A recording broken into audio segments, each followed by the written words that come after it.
চলতি মাসের শেষ নাগাদ নতুন রূপে বাজারে আসছে নতুন টাকার নোট। সেই সব নোটে থাকবে জুলাই অভ্যুত্থানের গ্রাফিতি, দেশের ঐতিহ্য ও সংস্কৃতির নানা নিদর্শন। বাংলাদেশ ব্যাংকের মুখপাত্র জানান, কুরবানির ঈদকে সামনে রেখে নতুন 1000 টাকার নোটের অনুমোদন দিয়েছে গভর্নর। এছাড়া আরও 9 শ্রেণীর নোট ছাপানো হলেও সবগুলো এখনই ছাড়া হবে না বাজারে।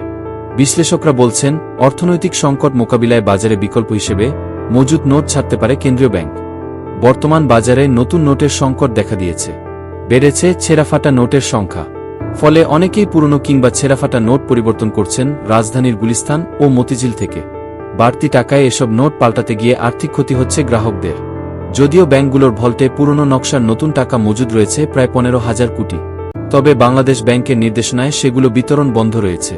কেন্দ্রীয় ব্যাংকের মুখপাত্র আরিফ হোসেন খান বলেন, আমরা নতুন 9 প্রকারের নোট ডিজাইন করে মার্কেটে ছাড়ব। 5ই আগস্টের বিপ্লবের প্রতিফলন এই ছবিতে থাকবে। সেই সাথে আমাদের দেশের ঐতিহ্যগুলিও থাকবে।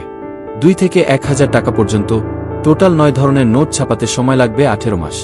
তবে বাজার চাহিদার বিবেচনায় মে মাসের শেষেই নতুন টাকা ছাড়তে প্রস্তুতি নিয়েছে বাংলাদেশ ব্যাংক।